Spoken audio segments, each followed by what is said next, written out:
Yeah, that's the big thing that the public doesn't always get the connection between how things get distributed listing wise. So the MLS, the multiple listing services, were the brokers who have all the information, put it out there in the world. So it's disseminated from the MLS and it goes out publicly. So the question was, does that fee or should that fee be posted where the public can see it and they know how much their agent is getting paid? It could be important as part of the negotiation process of the price of the house. It's certainly going to impact what a seller is willing to take on a house if they're paying both sides of a commission. Welcome to the Got Your Six Real Estate Podcast. In the military, Got Your Six means I've got your back. If you're a real estate buyer, seller, investor, or anyone who is committed to the Got Your Six mantra, ensuring that every client, neighbor, and community member feels supported in their property journey, well, you're lucky enough to find yourself in the right place. My name is Kevin Onizuk, and I'm your host. Each week, we talk with successful real estate experts, veterans, and community leaders who are willing to share their insights, trade secrets, and mindsets that help them to succeed. There's no fluff, just straight to the point content that prioritizes one thing above all, your success. So without further ado, let's get started. I'm here today with Jim Mellen, M-E-L-L-E-N, a great friend and longtime local realtor. Welcome, Jim. Thanks, Kevin. Thanks for having me in. Awesome. I guess maybe tell folks a little bit about yourself and maybe how long you've been in real estate and just a little 1-minute summary of Jim Mellen. I would say, like everybody, I've been in real estate forever, it seems like. But I got into real estate in 2003, so 20 years. I've been doing real estate, everything real estate. And no side hustles. Everything that I do is all around real estate right now. So you joined kind of around 2003, 2006, was a huge market, just like we had during the pandemic. Tons of transactions, skyrocketing prices, and then the bottom fell out in about 2008? So kind of like almost a repeat of what we're going through now, but the big difference is prices aren't changing. Not this time. Inventory has been the big difference. We saw, I went back after 2007 when that market crashed and everybody, had their heads cut off. From 2003 to 2005, we were building up, and we actually started slowing down in 2005 before we ever saw the run up in 2007. And that's exactly what we had right now. We saw some kind of tough years between 2017, 18, 19. Things were slowing down and the pandemic hit, and it ramped right back up again. But then we ran out of inventory. Nobody was selling their house. We had a ton of people who wanted to buy because the rates were so good. So yeah, real estate has been cyclical my whole 20 years, and we've had ups and downs. And this one is just a blip like everything else. We'll get out of it, but it's not too bad. It is cyclical. Just like investing, stock market is cyclical. It goes up and down. Real estate goes up and down. And values I think I saw for August, we were like the 134th consecutive month of value increases. So demand is there. There's just a lot more people than there are houses available, even in this market. It's funny, in 2007, everybody thought that was the end and values were decimated. Nobody would come back.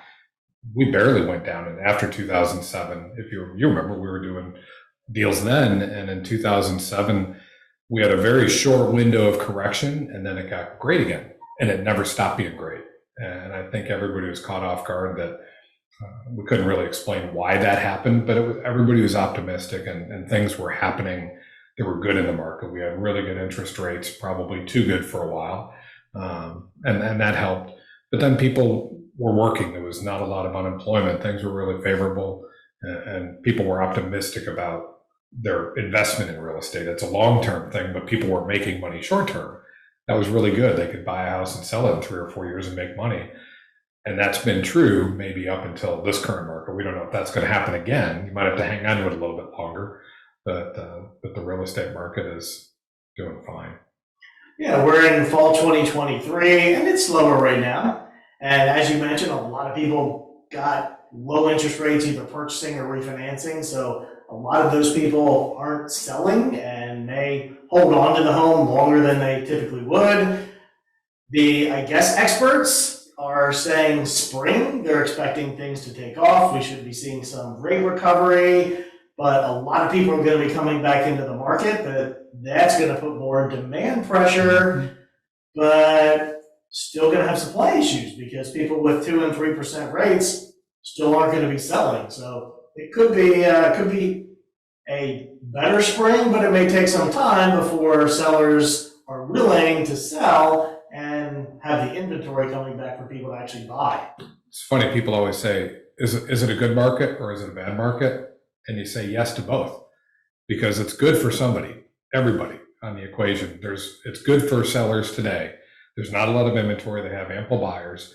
They don't have to give as many concessions. They can get closer to their price. They don't have to make the house as perfect as they used to. So it's great for sellers. Not that great for buyers because they don't have a lot of houses to pick from, and they might have to give up some of the things they want. Maybe the newer carpeting isn't in the house and the cabinets are the wrong color or something's wrong with the house and they're going to have to spend money on it on top of paying top dollar for it. So it's bad for them. But the really good markets would be when everybody's feeling like it's good for them. That would be outstanding. Or when the buyer and seller both leave the table thinking they could have gotten a better deal, then it was probably a fair deal. Right. Yeah. If they went to the table, everybody must have thought it was a fair deal. They closed the deal. A lot of them fall apart. If somebody doesn't think they're getting that great deal in the beginning of it, then they tend to walk away from the deal. And you don't want that. It's hard on everybody. So, yeah. What are some of the biggest reasons you see people walk away? So let's say you have buyers under contract. Just personally, I've seen more people backing out of contracts once they're under contract than I have in probably my entire career. Have you seen any of that, and why do you think that is? We used to see that people would fall out of a contract maybe because their financing fell through. But you guys do a great job today of getting everybody fully pre-approved before that process starts. So the buyer really doesn't have that as an out anymore unless they've gone out and bought a boat or they filed bankruptcy and didn't tell you they were doing that. But so the financing is not really the reason why people fall away from it. Usually it's they get cold feet because either something newer came on the market or one of their friends or somebody on Instagram or Facebook said, you shouldn't buy that house, you should buy this house instead. So they try to walk away from it. But I think it's cold feet that cause people to do that, or they think they've made a bad choice. And we try not to do that. As agents, we want them to make a solid choice, be committed to it all the way through and be happy at the end of the deal.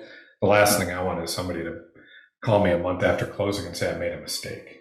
Yeah. That's hard to fix. You can take a pair of jeans back. You can't take a house back. So they walk away before that. And that's tough. Yeah. I've seen more buyer's remorse. I think it's the same thing. They get cold feet. It's such a tough market to find a house, get under contract. So sometimes you get maybe competitive, like, all right, I'm going to get this one. It's kind of an emotional decision. But then once you're under contract and you're looking at the cost and the mortgage payment, some people are like, maybe this isn't my best bet. Well, that happens to buyers and it happens to sellers too. I had a seller recently who was getting ready to put his house on the market. He was excited about moving to Florida. He's still employed. He's a DOD civilian contractor, so he's got some longevity. He's got a reason to be working and the ability to keep working. But he pulled back on putting the house on the market in November because he was unsure about the government situation. And I tried to give him some advice and say, this goes on every year. This isn't something new. This happens every year. So I think the government's going to stay in business. They're in the business of spending money and they'll find a way to spend it. So he was unsure. So that caused a seller to come out of the market in a great time for a seller to sell. Yeah. And he was going to be a renter on the other end because he didn't know what he wanted to buy yet. So he was in a good situation, but got cold feet. Wow. Yeah, it can be scary. It's a huge life decision. It's a 10-year commitment now. If you buy a house today, you need to be in that house for 10 years. Probably to recover the cost, to feel some improvement in the market, to pay a little equity down in the house. It's a long-term purchase today. It's not a quickie. Jim, you have branded yourself as Revolution Real Estate Services. Yeah, you noticed. Yeah, tell me about the Revolution. What's this Revolution all about? So for a number of years, I felt like the real estate industry in general was due for a couple of changes, a couple of shakeups. And I wasn't quite sure when I was going to fit into that, what I was going to do. So I've been in real estate 20 years. I worked for 3 local big companies. The last one, 13 years I spent with Remax. Outstanding company. I have nothing bad to say about any of the companies I worked with. But as I was thinking about how real estate might change, I felt it was important to be out on my own and not have perhaps a negative impact on the agents that were working with that company and the way that company wants to work. And real estate agents all work for a company, and that company has policies and procedures and things you have to comply with. And I did all that, and I never had a problem with any of them. But I think as the industry was changing, I needed to see myself do it and take a shot at it. And I think the timing was right to do that this year. So I jumped out at Revolution. And what I'm trying to do is just have a better connection and a better communication of how I get paid, because that's a big component of what we do is we have to get paid for what we do. And some people don't think we do. Some people think we get paid too much money. Everybody thinks everybody else gets paid too much money. It's no different in real estate. So the revolution is really just about offering people different services for different money. I'm not locked into a set fee. I'm not locked into a commission structure. I go in and look at a house, talk to a seller about what they might want, what they might need from me, and what that house situation would look like. And I'll tailor my fee around that. It doesn't have to be a commission structure or a percentage-based commission. It's a flat rate. I say, here's how much it's going to cost to do what I need to do for you. The other side of that is how much we're going to pay the other side. How much does the seller, are they willing to pay the buyer? A lot of discussion in the real estate industry now about how buyer's agents are paid and who should pay them, and that everybody should have a buyer's agent. We really think every buyer should have a buyer's agent. The discussion doesn't happen how that guy's going to get paid, or that woman. How are they going to get paid for what they do? And it's kind of glossed over, and it's said, well, the seller's going to pay you. Okay, so the buyer gets their service, they get their representation, and the seller decides how much they're going to pay them, and that's how it works. And I think it's due for a little bit of a change. Revolution, maybe. It's a revolution. It's a revolt, not a revolt, but a revolution. Yeah. Well, it's in the news a lot lately. There's some pretty big lawsuits. Traditionally, when someone lists a house with an agent, and my understanding is there's like a 6% commission built in, and 3% goes to the buyer side, 3% goes to the listing agent, so basically the commission is split. So the buyer doesn't have to pay for an agent to represent them. It comes out of the seller's side. Now, technically, they're going to end up paying more, because all of that goes into the home price. And I think that's kind of the basis of that lawsuit. It's just been required that buyer's agents be compensated by the seller if they're going to list it publicly on the multiple listing service. And some folks don't think that should be the case. Yeah, that's the big thing. That the public doesn't always get the connection between how things get distributed listing wise. So the MLS, the multiple listing services, were the brokers who have all the information, put it out there in the world. So it's disseminated from the MLS and it goes out publicly. So the question was, does that fee or should that fee be posted where the public can see it and they know how much their agent is getting paid? It could be important as part of the negotiation process of the price of the house. It's certainly going to impact what a seller is willing to take on a house if they're paying both sides of a commission or both fees. And it's not a set commission. None of the companies have any set. There's no requirement in the MLS to say it has to be 6% or it has to be this percent. I used to do a presentation when I'd go talk to sellers and I'd have a pack of 6 Oreos, because that's how I broke down who was getting what. And I just picked 6 as that number, but I would split that Oreo in half and then show how that got distributed and how many Oreos I was done with at the end. And I was always hungry at the end. I never had enough Oreos in my pocket. So you split them in half. Did you eat the cream out of the middle in your presentation? Well, if it's the chocolate Oreo, I eat the whole Oreo. But if it's a golden Oreo, I eat the cream out of it and then I eat the cookie separate. That's a weird thing. I don't know why I do that. I usually eat the cream separate. Yeah. Interesting. Yeah. Okay, we talk to folks to try to give them information on purchasing, making great decisions. So what is maybe 1 or 2 things that you think every potential home buyer should know and be aware of? And what's maybe a mistake you see a lot that prospective buyers make? Well, I think the buyers have to be realistic that they're buying, in most cases, a used house. Somebody else has lived in it, was built 10, 15, 20, 30 years ago. No matter what it looks like, there might be some things wrong with it that they're not going to find on a home inspection or that they're going to see when they buy the house. So they just need to be realistic that it's a house that's going to need maintenance when you buy it. It's going to need maintenance the year after you buy it, and the year after that, and the year after that. It's something you're going to always spend money on. Our cars, we spend a little bit of money on, but then we trade them in, we get rid of them. We stop spending big money before we have to. So nobody's putting, not a lot of people are going to put an engine in or a transmission in a car. But today, somebody might have to put a new kitchen in a house, or they might have to remodel a master bathroom. So I think buyers have to be realistic and know their budget and say, okay, I know I got to spend money at some point on this house. Do I have it in my budget? And you guys are doing a really good job of making sure people aren't starting out in the hole. So they do have that money in their budget, as long as they don't go buy a boat. The week after they buy the house, go buy a boat and have to spend money on that. The biggest mistake I think that people have made the last couple of years is it's been a really aggressive seller's market, and buyers had to do whatever they could to make the deal work. They were giving up home inspection contingencies or making them not contingent on a home inspection. And I think that's a risk. And it got to the point where it was so common, sellers expected it. The sellers were told they're going to waive the home inspection. I don't know they're going to do that when anybody's looking at the house, but it'd be nice if they did. But even as a seller, it's a risk, because now maybe they walk away from it after it's been off the market for 45 days and you have to try again.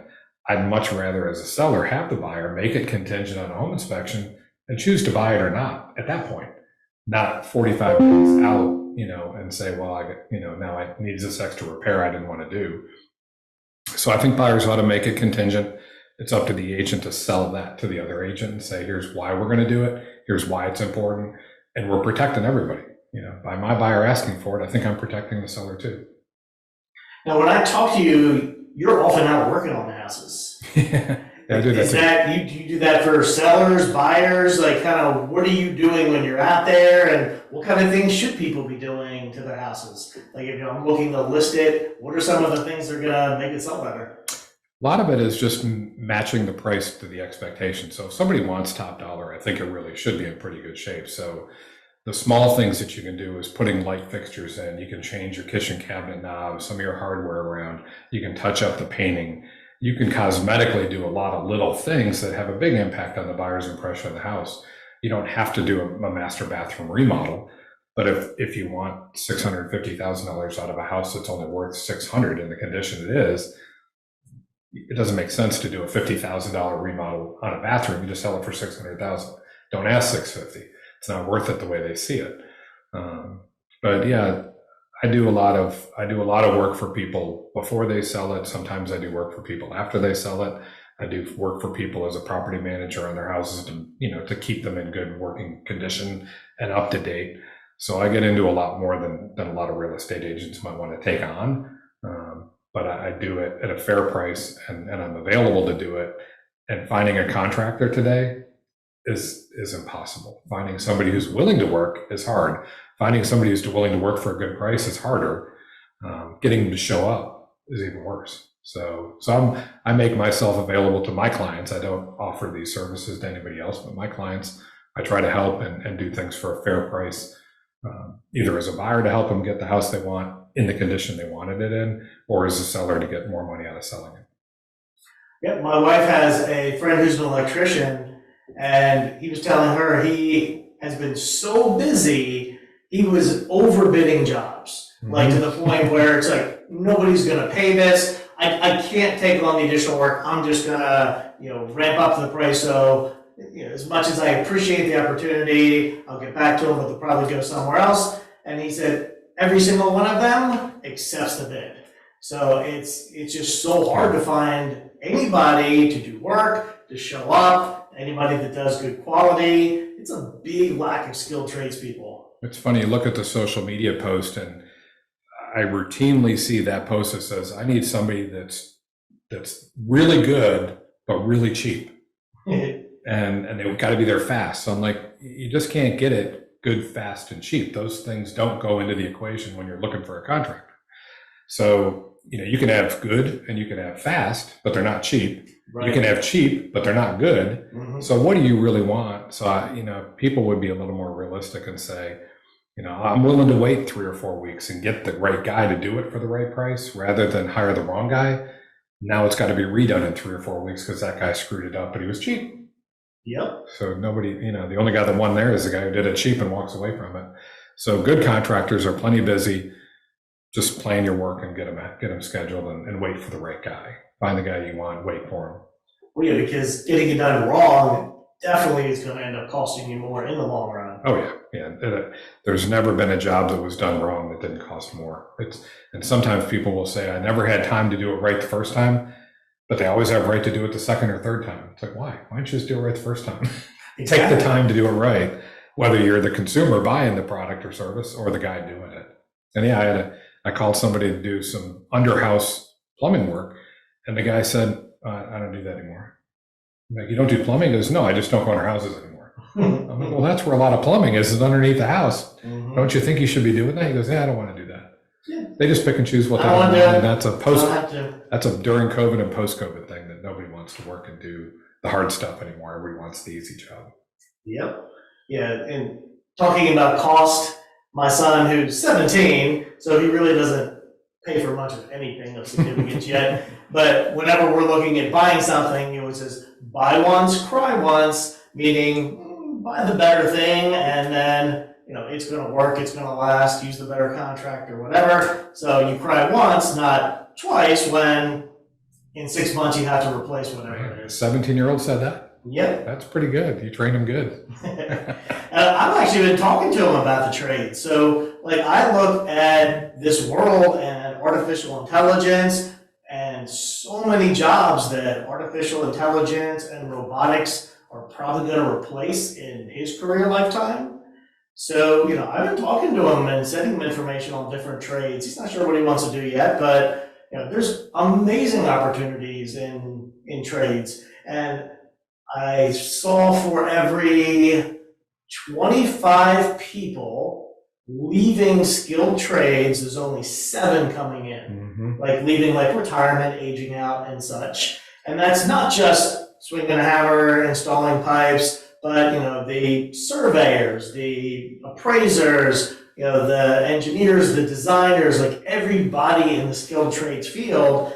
There's just not a lot of people going into it, so it's just going to get an even tighter field. Yeah, I don't know. I graduated high school in '82, and I went to college for the classes I wanted to take in college, but I was an average student in high school, and I was an average student in college. I didn't graduate, but I took classes that were important to me to take. But I think for the last 30 years, we put kids in college and said, you got to go to college, got to go to college, got to get a degree. They didn't know what they wanted a degree in. They just got a degree, and then they get out of college. Now they got student debt, and they don't have a job or they can't get a job. And I think America needs to look at our education and put kids in a technical track in high school and college and give them 8 years to learn a trade and be really good at it, because there's not enough airline pilots. There's not enough, auto mechanics. There's not a lot of nurses are getting out of that field. There's just the skilled labor is dwindling, but the service business is up. So if you want somebody to go get your groceries for you, there's somebody to do that. If you're too lazy to, or you can't, maybe there's a reason why you can't, but you're going to call and get food delivered from Hardee's because somebody's there to bring it to you. Hey, I'll bet but you can't lazy. Get an electrician to work tomorrow or a plumber to work underneath the house, but they'll bring groceries to you. They make so much money. It's such a great living. And a college degree, a lot of it, having that degree just shows employers that, I went for 4 years, I showed up on time, I met deadlines, I had projects and stuff, probably more in a lot of fields than what you actually learned. Maybe if you're becoming something in medical or an engineer or something, but I was a business major and I'm not sure I really learned much for the real world from being a business major, other than those things. But I even told my son, go, get your trade, but then maybe go to the local community college and do some business classes and such, so that instead of being the plumber or the electrician, which is great, but you could also have a team and run a small business or something. Yeah, a good friend of mine, a friend of my son's growing up, played baseball, did all the sports stuff with us, but he was kind of a goof off as a kid. And you didn't know what his direction was going to be. Well, he was in his early 20s and he started to work with electricians and he became a journeyman. And now he's got his journeyman's license in his early 30s. He's a master electrician. He's got a path that's wide open for him, and he wasn't a college kid, but he was a smart kid. He figured out his path. So you got to take something you're interested in, turn it into a job, and you got it made. Yeah, absolutely. So what's a great real estate story? Something fun, something funny, something that, just is entertaining or thought-provoking, just something you've seen in your career, the one thing that's like, oh my goodness, let me tell you about this. I've had a lot of weird things that have happened in the middle of a transaction. Sometimes they turn out to be funny, and a lot of it revolves around probably insects or rodents or things that we find in houses. Ugh. And occasionally women don't like those. So I've had a couple of times where we had people interested in going in the crawl space and they see the snake in the crawl space, and all of a sudden they didn't realize there were snakes in Virginia. I had a lady one time, I was showing her property and we were in Kingsmill at Christmas time, and she was from New Jersey. I was with her and her son, and they were both down here to buy a house, and we looked at probably 10 or 15 houses in that December time period. And we pull into Kingsmill, go down to this cul-de-sac, and there's just this house we're going to see, and it's just a beautiful day with a little bit of snow on the ground. And there was deer on the front lawn, and it literally, none of them moved when we pulled up to the house. There were statues. Lo and behold, we go to get out of the car and they scatter like ants. So the lawn was full of real deer, and that lady had an absolute conniption. She said, "I can't live anywhere where there's wild animals." Deer everywhere. And I said, "Ma'am, this is Virginia. Those are just lawn dogs. We have them everywhere, and there's wild animals everywhere." But I had never seen somebody get back in my car so quick as that lady from New Jersey, who must have never seen a deer in her life. And at Christmas time, they did. They looked like it was in lawn decorations, and that was funny. That was really funny. Yeah, I would think they have deer in New Jersey, but maybe not quite as abundant. Maybe they're smaller. I don't know. I don't know where they are in New Jersey, but probably on the side of the road, maybe. Yeah, we were walking through our neighborhood last night, walking our dog, a German Shepherd, and she's in recent rescue, and she's nuts and hasn't learned her walking manners yet and whatnot. And we came across a couple deer, but one of them was like 4 feet from us and just stood there. Didn't react, didn't move. Our dog was going nuts. The deer didn't care at all. I sold a house in Kingsmill. Kingsmill's got a lot of deer in it. So I sold a house there probably 5 or 6 years ago. He was the base commander at Camp Perry. Super nice guy. Everybody knew him. Really nice. So I'm in his house, and his wife tells me, "Well, when we sell this house, the people are going to have to take care of Mary." I'm like, "Okay, who's Mary?" And she said, "Come about 4:00. So I came at 4:00, and Mary was a deer who walked up to the back window of their sunroom and waited to be fed by this homeowner. Oh, wow. So they fed her bananas and pudding and all kinds of stuff. So this deer literally walked up to their house and got fed. And I talked to the buyers of the house after that, and they were feeding Mary for another year after that. And then Mary disappeared, but she was an older deer, but anyway, but yeah. Good old Mary. That Funny, sounds so you never know cute. what you're going to get when you buy a house, but it might be a deer. Yep, and it might be snakes. Could be snakes, yeah. Could be snakes, or maybe they're Yeah, when you ask a lot of real estate professionals, tell me a story about real estate, a lot of them involve snakes. Yeah, snakes are, nobody likes snakes, I guess. We don't like snakes either, but we take it for granted. Snakes are good, but I don't want them near me. I'm not a snake. Hey, look at the bright side. If you got snakes, you don't have mice. That's true. They take care of rodents. Or you can just have cats. Yeah, then you got to get a dog, take care of the cat. That's true. Yeah, well, we got a dog. So we got a cat for my daughter, Reagan, and then we got a cat for my son, Chase. So we had 2 cats. Then our older daughter moved back home, and she had 2 cats. So for about 1.5 years, we had 4 cats in the house. She moved back out. She moved to Richmond. She got a teaching job, teaching art near Richmond somewhere. And I don't know what possessed us to do this, but we're like, oh, maybe it's a good idea to get a dog. And a lot of it was because one of the two cats is extremely social, playful, young. We're like, oh, we'll get a playmate for the cat. So we're still working on that becoming playmates thing. So we'll see how that goes. Everybody's got pets. That's one of our things we see with, property management now. Pets, everybody's got a pet. And I think at one time pets were probably a therapy. Now everybody needs therapy apparently because everybody's got a pet. Yeah. At least all the young people think they need therapy. Yeah, they do. It's like almost a badge of honor with young people. I think so. I'm a victim. Exactly. That's a whole nother topic for a whole nother podcast. It's a different profession I've got. Therapy. Yeah. Oh, that part of the revolution too? That's part of real estate is therapy. We are unlicensed therapists. You know what? I've actually thought or emotional support animals because that's emotional support agents. Yeah, we're emotional support agents. And we sometimes keep marriages together. Sometimes I don't know that we've ever broken one up. I don't think so. But we definitely hold them together through the buying process or the selling process because that's a brutal event for a husband and wife to go through. For that exact reason, I've actually thought about inviting a therapist to come on the podcast, just to kind of talk about the emotions and everything that you go through during the purchase process, because it is a big deal. Yeah, and then you're going to need a pharmacist to prescribe the drugs to keep everybody on keel. There you go. I have a past client who's a pharmacist. Maybe I'll invite her too. Excellent. Yeah. So, anybody thinking about moving here? We have military people coming in and out, PCSing they call it. What's some of your favorite things about our area, about Virginia? Why do you like living here? Why should somebody else want to come here?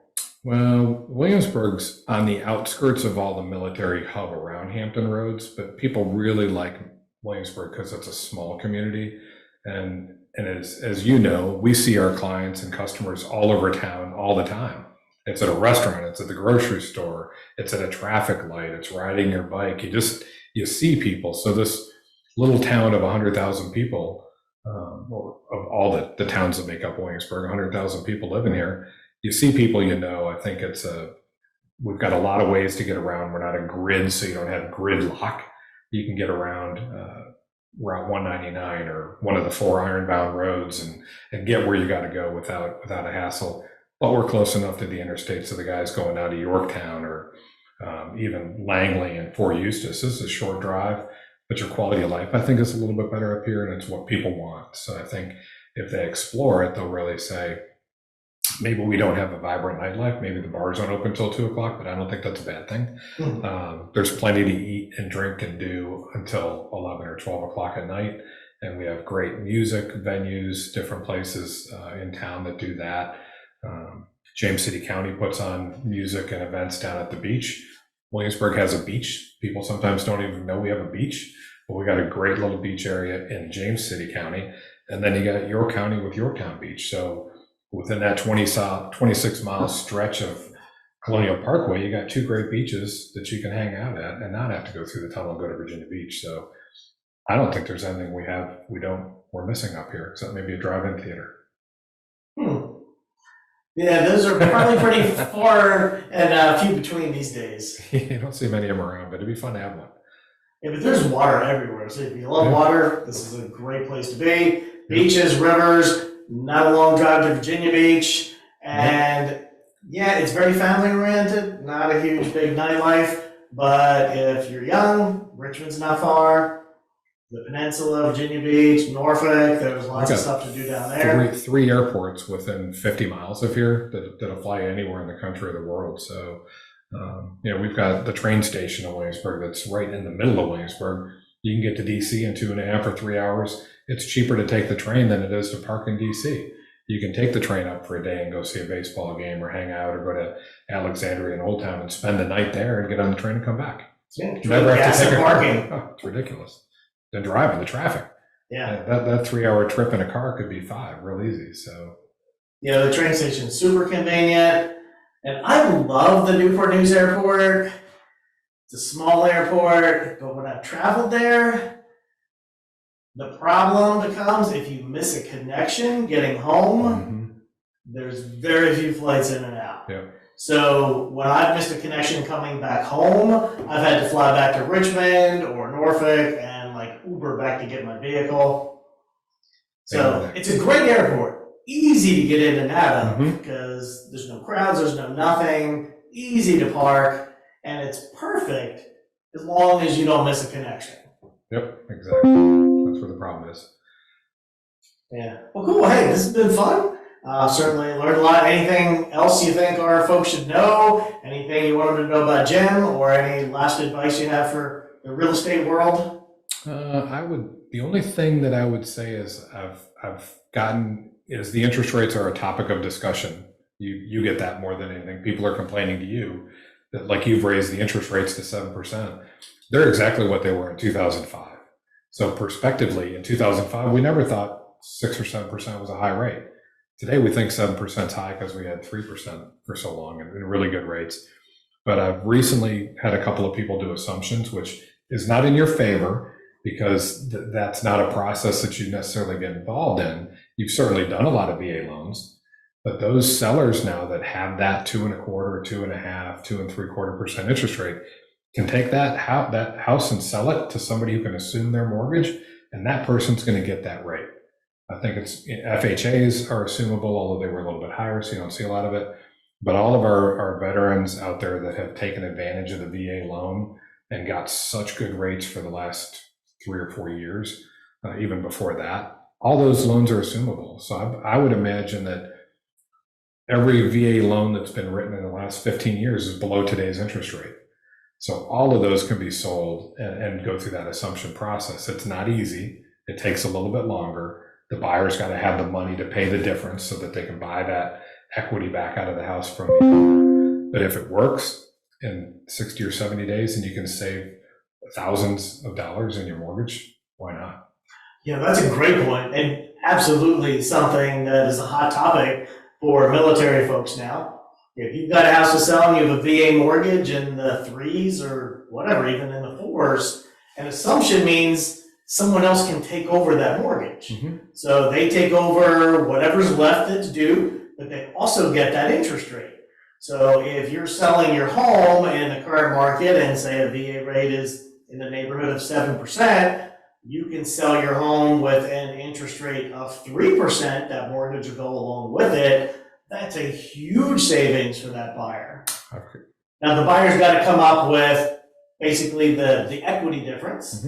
So let's say you owe $300,000 and you sell the house for $400,000. They got to make up that $100,000. Theoretically, sometimes you can finance some of that. Most of the time it's an out-of-pocket thing, and it does take some time to get through the process because it has to go through the existing lender's customer service. So the seller / owner of the property has to go to their lender. And that lender's not really making any money off of doing this, though at least they'll get to keep the loan and keep the 3% interest or whatever it is. And there may be like a small processing fee, but it's also a cost savings, and you don't have to go through a lot of the same mortgage side closing costs. Well, I think the servicers that have been, USA has a lot of VA loans, PennyMac has a lot of VA loans, Serve Bank, I think, has been buying some of the USA paper. So that money's in their bank already. The debt is in their bank. I think the foresighted lenders and servicers that have those are thinking ahead, saying, okay, this person just came up with a lot of money to buy this previous person's equity. That's a good borrower. Right. This guy's got money. He saved money and he's paying that equity off, and he's got the equity. And that homeowner still has the equity. So if they decide they want to renovate or do something, they got equity in it. They can take out an equity line, probably from that lender at a higher interest rate, and they're going to keep making money. So I think the banks, as now that's becoming more and more common, and I've done 2 this year that worked out well. I think 1 is in the process right now that should work out fine for the buyer and the seller. But those banks, I hope, are thinking long term, saying 5 or 10 years from now, this guy's going to buy another house. He'll come to us first, or we're going to give him an equity line, and we still have his paper, and he's a good borrower. He didn't go bankrupt. Right. He didn't run away from his house. Now we got this bad house back, like we saw in 2008, and when the banks were taking him back, they didn't want him, and they don't want him today. So they have good paper, they want to keep it. And it's a great opportunity for a buyer to save some money if they've got some cash in a 401k or access to the cash to pay that equity. It's probably going to pay them back tenfold. Yeah, and as a seller, as a veteran, you're protected in most cases. If it's another veteran purchasing your home, they have what they call substitute eligibility. So they put their VA eligibility to purchase in place of yours on that same mortgage. Then yours gets released and you can go buy something else, and you are completely free of anything to do with that house. That mortgage, so it may have been your mortgage, but if they stop making payments on it, not your problem, not your issue. Now, in theory, you can sell it to someone who's not VA eligible, not another veteran. They can still assume it, but your VA eligibility stays tied to that mortgage. So it could limit your ability to purchase another home using your VA eligibility, but also if they were to stop paying, if they were to go into a default, that could go against your entitlement. So there could be some negative repercussions if you resell and assume to a civilian versus another military person, active duty, retired, whatever. They replace their eligibility with yours and you're off to a fresh start. So my conventional buyer, a non-military, wants to assume a VA mortgage. Does that veteran get his whole eligibility back? No. Even though there is no VA mortgage, the VA mortgage is still now there. Right. And he's still technically on the hook for it, like FHA. Right. So does that current guy then, this military guy who sold his house, and he's got this eligibility thing hanging out there while he's hoping these other people are making the payment on his house, on his mortgage. If they go bad, does he get the option to buy that house back for the mortgage amount? Probably not. No, I wouldn't think so. Because let's say you mentioned PennyMac as one of the big servicers of VA mortgages. When they take over that mortgage, when they make that mortgage, say of $300,000, the VA doesn't get involved until the event of a default. They guarantee the mortgage in the event of default, and then they will step in if that lender loses money. So let's say it's a $300,000 mortgage, goes to foreclosure, resells for $250,000. The VA can come in and reimburse that lender the $50,000 loss that they incurred. So if they were to release that eligibility, they lose that insurance. So that lender, servicer, PennyMac, they're not going to release that VA eligibility unless they put somebody else's in place, because they lose their protections and it's a much riskier loan. But yeah, if it does default, they're not going to go after the veteran, the prior veteran, for paying that $50,000, but it will go against their eligibility. So as a veteran, you have a set amount of VA eligibility that you are granted, and whatever loss they incurred would be charged to the VA, charged to your VA eligibility. So you could lose a chunk or all of it. So you may not be able to purchase it all using a VA again if it was really significant, or maybe it'll just limit how much you can purchase with no down payment. So if somebody, no matter what the balance was, so if somebody had, say, a $300,000 loan that was being assumed by somebody else, the house had $100,000 in equity in it, so the buyer's got the equity, the guy's eligibility is stuck at that $300,000 note. As it goes down, does his eligibility then go up to meet his eligibility amount? No, it's all based on the original mortgage. So he's got that $300,000 limit. So you can buy more than one VA mortgage, right? A guy can have up to the limit. So he would still be able to get something, but maybe not a whole house, not the whole mortgage. So it's tough. Or you can purchase. So one of the great benefits of a VA mortgage is you can purchase with no down payment. Mm-hmm. So if you don't have full entitlement, full eligibility, then you can purchase, but you may have to make a down payment. So let's go back to that same scenario. Let's say a veteran wants to purchase a $400,000 house. They have $300,000 in remaining VA eligibility. So it's $100,000 difference. You have to put down 25% of the difference. So in that case, they put down $25,000, which that's still a pretty good deal. You know, $25,000 for a $400,000 purchase is a very reasonable down payment. And then you still get the other benefits of the VA mortgage, which is great lower fixed rates, no PMI, no private mortgage insurance. So there's a lot of really good benefits to the VA. But yeah, just because you've used it before doesn't mean you can't use it again. And you can use it again even if you still have the prior house.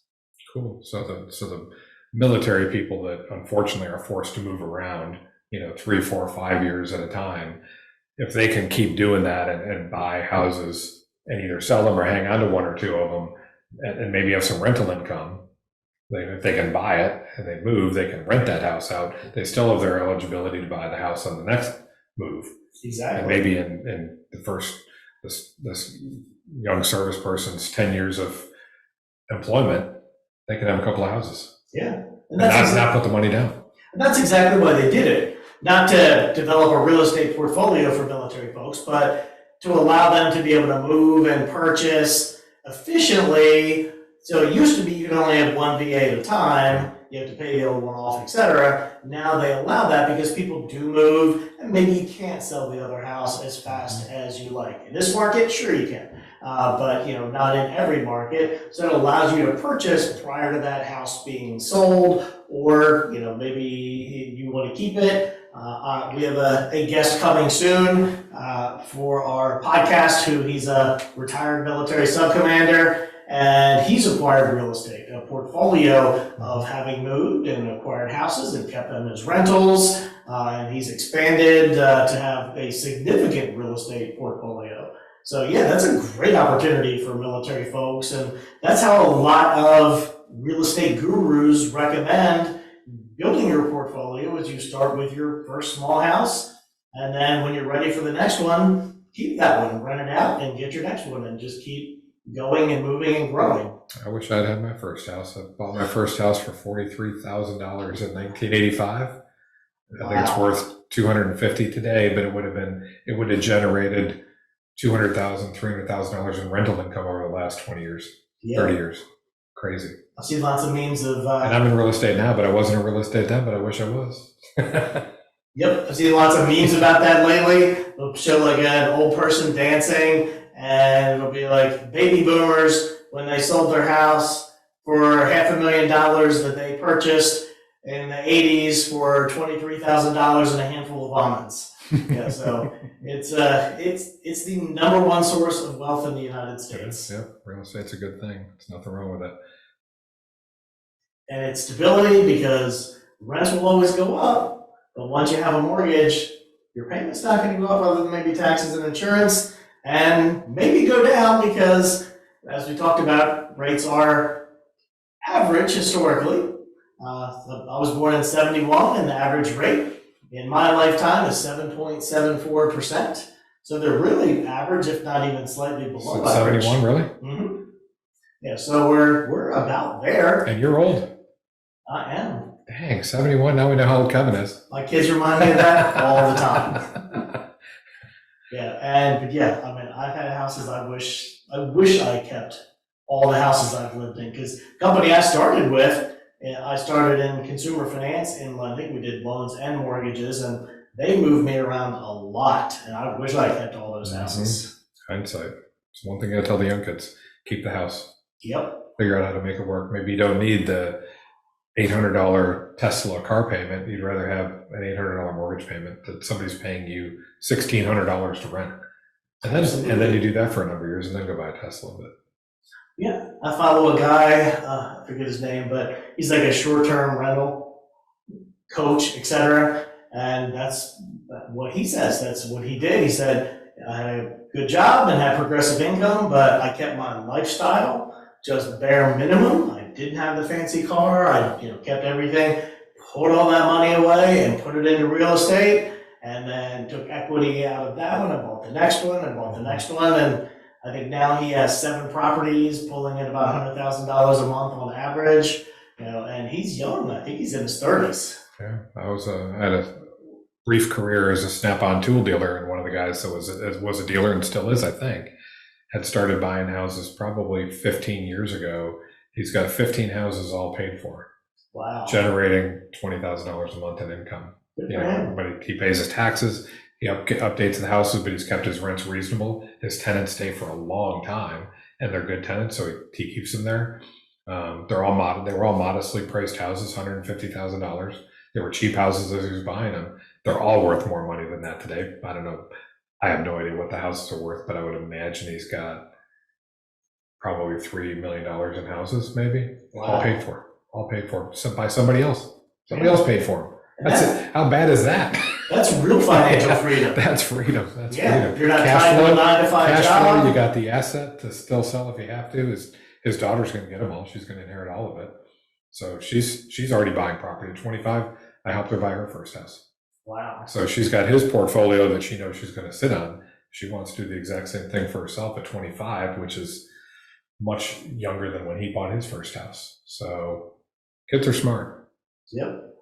Real estate, they aren't making any more of it, and you're going to be competing more and more with corporate buyers. Mm-hmm. I was just reading a thing. Robert F. Kennedy Jr. running for president as an independent, and we're not getting into politics, but he was saying something about his expectation is before too long that 3 major corporations, investment trusts, will own 60% of the residential real estate in the United States. Huge. It was Blackstone, whatever that is, and Vanguard, and one more. But yeah, when you put a house on the market, they're coming out with cash offers on some random LLC, and they're buying up real estate. Warren Buffett said in 2007 or 2008, when the housing market collapsed so badly, he would buy every house on the market if he had a way to manage it, because he knows what a good investment it is. And you look at, so Berkshire Hathaway owns a lot of that real estate companies. They've got real estate, obviously it's a big company, but not talking politics, like it or not, Donald Trump owns a lot of real estate. He made his money in real estate. So it's not something to be scoffed at. It's a real investment. And I'm not sure the financial advisors stress enough that. I think they like keeping people's money in the financial markets that they can control. They can't control an asset that's real estate. So they don't necessarily tell people that, but there are more and more people taking that money out of the stock market because it's done so well. Take that free money now and buy another asset, put it in real estate, pay somebody else to manage it, and let it grow, because it's not going to go down in value. It may need more work, but it's not going to lose value. I agree. And I've been living that same real estate coach that coaches short-term rentals. It's like Michael Elefante or something. Anyway, that's one of his big things is you can save money, you can put it in the stock market in your 401k, and yeah, it's probably going to grow, but so is inflation. That to get true wealth and to get true financial independence, it's real estate. Especially if it's investments, because other people are paying your mortgage payments, you're growing equity, and it's a true path to financial freedom, success, wealth, and generational wealth, like your person who's handing that portfolio down to their daughter. Yeah, so it doesn't go away. It doesn't go away. You pay some taxes on it when that happens, but from an investment standpoint, I think real estate has been, and I wish I knew that 30 years ago when I sold that house for 75. I sold that house and I bought it for 43. I sold it for 75. Thought I was a genius. Turned around and bought my next house here is a brand new house. I was 23 years old. Bought a brand new house for $99,000, and I wish I had that house too. Yeah, and back then that seemed like so much money. Yeah. Just like now they seem like so much money. So I preach to my kids: buy. We talk to young people, but hey, they'll probably listen about as much as we did when we were young. That $80,000 Tesla in 10 years is probably worth, I don't know what it's going to be worth. Maybe not much, maybe nothing. In 10 years, it might not be worth anything. Right. Nothing. Yeah, who knows where the technology is going to go? Yeah. And your car needs a new battery. That's $10,000. Right. And what do you do with the old one? Yeah. You can't tell me it's environmentally conscious to pull up all of these ores out of the ground, all these chemicals and things, ship them all over the world to make batteries, then ship the batteries, put them in these vehicles, and then at the end of the lifespan, you have this toxic battery. We don't know what we're going to do with them all yet. It's going to end up on the moon. That's why we're going to the moon, to find a place to dump our trash, I think. Have like a big giant like projectile shooter. Yeah, conveyor belt. We need a conveyor belt. Winging all out into space. Amazon could build a conveyor belt because they probably got 235,000 miles of conveyor belt already. Probably. And they'll just conveyor it up to the moon. Perfect. Yeah, there you go. Just shoot it out into space. Make it someone else's problem. Yeah. Someone in a different galaxy far, far away. Right. Cool. Well, hey, this has been super fun. Hopefully it's been informative for folks.